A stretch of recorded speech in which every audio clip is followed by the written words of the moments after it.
The judgment of God is upon us. And we must either learn to live together as brothers, or we're all going to perish together as fools. Yes, as nations and individuals, we are interdependent. I've mentioned to you before of our visit to India some years ago. It was a marvelous experience. But I say to you this morning that there were those depressing moments. How can one avoid being depressed when he sees with his own eyes evidences of millions of people going to bed hungry at night? How can one avoid being depressed when he sees with his own eyes thousands of people sleeping on the sidewalks at night? More than 1 million people sleep on the sidewalks of Bombay, India every night. More than 500,000 sleep on the sidewalks of Calcutta every night. They have no houses to go in. They have no beds to sleep in. As I beheld these conditions, something within me cried out, can we in America stand idly by and not be concerned? And an answer came, oh no. And I started thinking about the fact. Right here in our country, we spend millions of dollars every day to store surplus food. And I said to myself, I know where we can store that food free of charge. In the wrinkled stomach of the millions of God's children in Asia and Africa, Latin America, and even in our own nation who go to bed hungry at night. It really boils down to this, that all life is interrelated. We are all caught in an inescapable network of mutuality, tied in a single garment of destiny, and whatever affects one directly affects all indirectly. We are made to live together because of the interrelated structure of reality. Did you ever stop to think that you can't leave for your job in the morning without being dependent on most of the world? You get up in the morning and go to the bathroom and reach over for a sponge, and that's handed to you by a Pacific Islander. You reach for the bar of soap, and that's given to you at the hands of a Frenchman. And then you go in the kitchen to drink your coffee for the morning. That's poured in your cup by a South American. Or maybe you want tea. That's poured in your cup by a Chinese. Or maybe you're desirous of having cocoa for breakfast, and that's poured in your cup by a West African.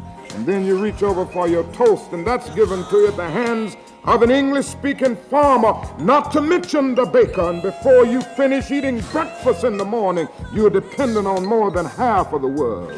This is the way our universe is structured. It is its interrelated quality. We aren't going to have peace on earth until we recognize this basic fact of the interrelated structure of all reality. Now let me say, secondly, that if we're to have peace in the world, men and nations must embrace the nonviolent affirmation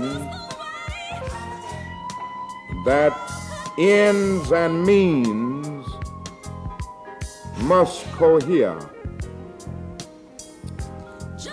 One of the great philosophical debates of history has been over the whole question of means and ends.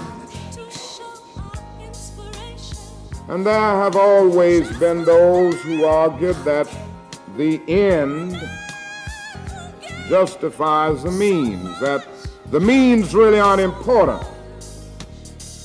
The important thing is to get to the end you seek.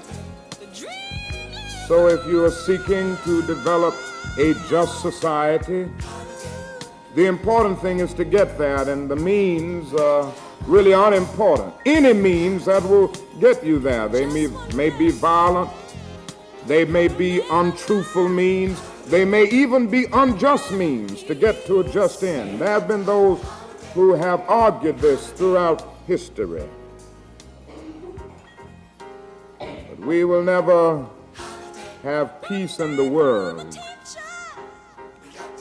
until men everywhere recognize that ends are not cut off from means, because the means represent the ideal in the making and the end in process.